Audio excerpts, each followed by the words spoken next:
Hi there, so today we're going to be answering question 7 of my evaluation for media studies. So, I'll be watching my film, Needle and Thread, or De Fil en Aiguille, and I'll be explaining to you the codes and conventions and also the mise en scène, the cinematography, and why and how it's effective.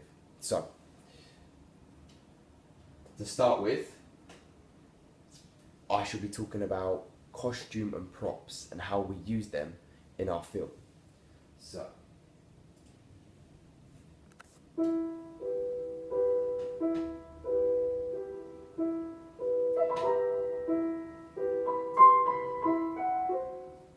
as you see here, we use a plain white dress as it goes with the background and the overexposed colour grade we've gone for. It really adds to the dreamlike effect that we're trying to create at this point in the film. This is our opening sequence, and it does, in my opinion, create a really dreamlike and internalized scenario for Belle.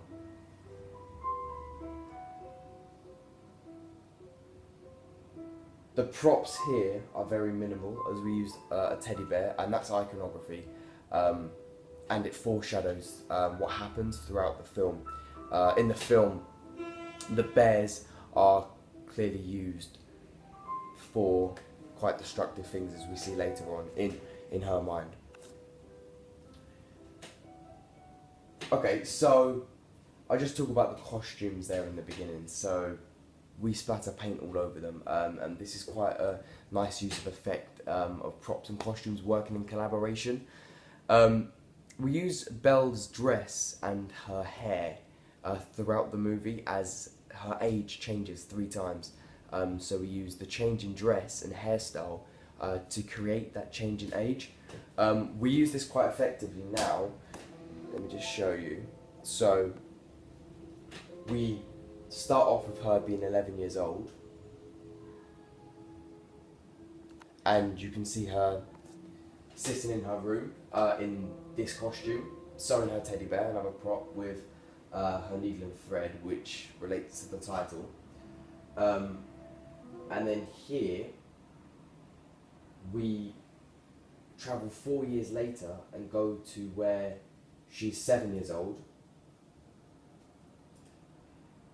and where she's sitting with a flowered dress and a completely different hairstyle to when she's 11. So this shows the change in age. And later on again, we travel to 2 years later to where she's in a completely different costume again. This helps the audience understand how the movie is moving along, especially this opening sequence. In this opening sequence, we mainly focus on 3 locations. To begin with, the White Room. This White Room is really dreamlike, and as you can see, along with the props, the costumes, the way she's acting, and the music, it really has this feeling of a dream, and that's why we just chose a plain white room for it. We didn't want any extravagant or flamboyant colours as the background colour for the room, as the paints itself would be showing that extremity. The second location we have in our opening sequence is the room, Belle's bedroom. For Belle's bedroom, we wanted it to be rather girl-like, so we used a pink and white sheet for the bed cover to create this girly feeling to go along with her clothes, as this pink and girl-like image was completely juxtaposing to her character and who she is internally. As we throughout the movie, we see this progress. We also use for the final location the forest to show the French countryside. This location is where Belle, as we see in this opening sequence, goes from being absolutely traumatized to what she's doing to the rabbit to eventually being passionate about it and having so many thoughts about the situation and killing and gutting a rabbit that she ends up doing it and putting the organs and other things inside her teddy bears, which is eventually what we see through the progression of the film. The characters we see here, Henri and Adriana, are Belle's parents. They're quite traditional French parents. We researched how French parents acted in the 1980s within the countryside, and we didn't want the parents to be the main focus of the film, but we still wanted their characters to be strong and have some underlying depth within them. That's why we made Henri's character have such a big influence on Belle and her life. Belle herself is clearly the main character in our film. She portrays this rather deluded young child who has these thoughts and is clearly quite psychopathic. So we demonstrate that mainly through the close-ups of her eyes. As I'm the director of the film, I wanted to show her emotions and the layers of depth of them emotions in her eyes, as I think eyes are one of the most clear parts of the body that can really show that true emotion. And the camera shots that we use, for example, here near the end, the close-up of the eyes here, I think,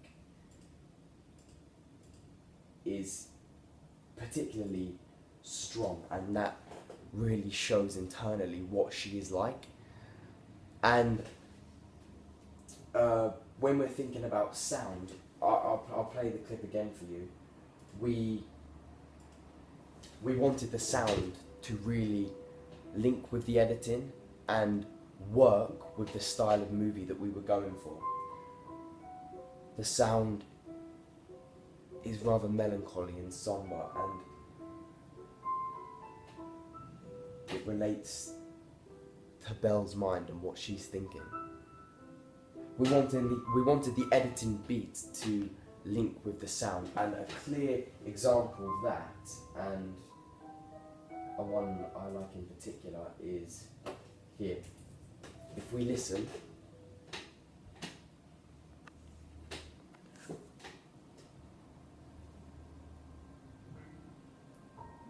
the music and the editing work in collaboration to really show the audience how the characters are feeling, and also it basically drives the narrative for us.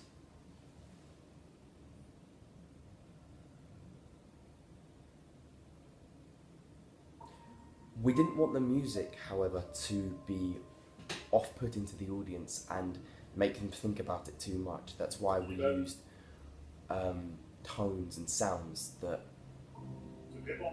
are similar to ambient sounds and create a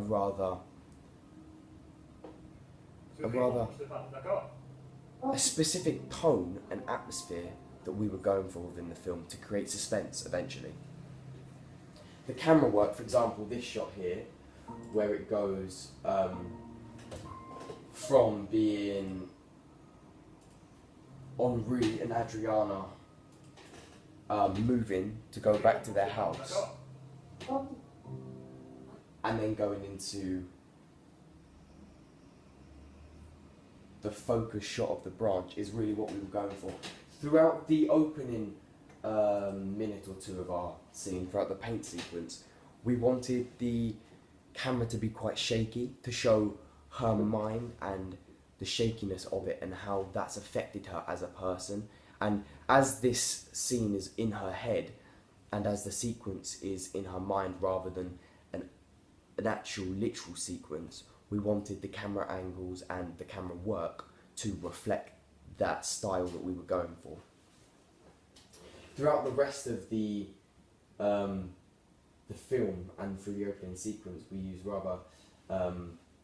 use different camera angles to represent different emotions and ideas that were being shot particular moment. For example, we used quite a few close-ups to show the emotion of the characters themselves, but we also used quite a few establishing shots to get an idea of the atmosphere, specifically in this part of the opening sequence where we use shots of leaves and water to show that we are now going from her bedroom to the forest which she's in. This in particular is one of my favourite shots, where Henri stamps on the branch, as I just think it shows his anger as a person through just such a simple shot, and I think that's a really good use of cinematography itself. So yeah, throughout our film we had to bear in mind these codes and conventions and use of iconography and foreshadowing to get the best dynamics we possibly could to create a film that, in my opinion, was rather emotionally narrative based rather than dialogue based. I wanted to create a film that had that extra layer of depth, and that's why, and that's what I've talked about today in question 7 of Needle and Thread and the codes and conventions. So, thanks.